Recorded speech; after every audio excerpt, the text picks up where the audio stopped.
السواعد بالنسبه لهم مو قبيله مثلا محدوده بوطن ومكان، لا، السواعد بالمدينه المنوره موجودين، والسواعد موجودين في النجد، سواعد العيان اليوم ويا عتيبه يسمونهم اللي ساعده يطلع عليهم، او اليوم مثلا السواعد بديانه هم اخوتنا السواعد موجودين حتى خارج العراق وفلسطين وسوريا.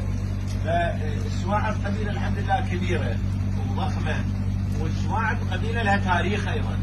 هذا التاريخ العريق مال هاي القبيله انه القبيله في زمن قريش وسلطه قريش ناصرت رسول الله، اول قبيله تقبل ان رسول الله يهاجر لها يكونون انصار اليه وهم اصحاب رسول الله صلى الله عليه وسلم. يعني خيار الصحابه رضوان الله تبارك وتعالى عليهم هم البني سعد، سعد بن عباده، قيس بن سعد، سهل بن سعد، عبد الرحمن بن عبد رب الساعدي، الغياث بن اوس، جبل بن عمرو، مثلا اسماء كثيره الان لعل ما تحضرنا من اسماء صحابه رسول الله هم من بني ساعده، اسعد بن زراره، سيد بن حضير، هاي كلها اسماء الصحابه اللي كانوا من قبيله ساعده في ذلك الزمان. اما التاريخ فيذكر لهم مواقف عظيمه مع اهل البيت عليهم السلام. يعني مع الامام علي كان اللواء بيد بني ساعد، ويقول شعر قائدهم قيس بن سعد يقول: هذا اللواء الذي كنا نحط به مع النبي وجبريل لنا مدد، ما ضر من كانت الانصار عيبته ان لم يكن له من غيرهم احد.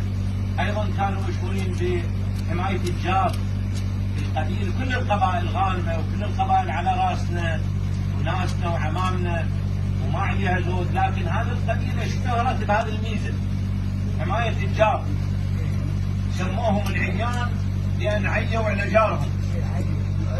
مقابل الشريف احد شعرائهم لما اجوا يقتلون الامويين في واقعه الحره، واقعه الحرات هي الوطن الاصلي لساعده.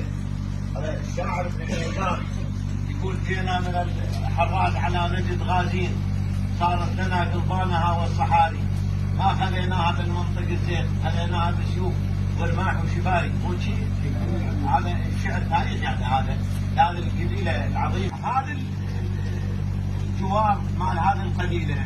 يقول محمد بن بحر الساعدي: نحن الذين استجار بنا ابن هاشم فكان في اعز جواره. فجوارهم جوار معروف بين القبائل العربيه. اهلا وسهلا.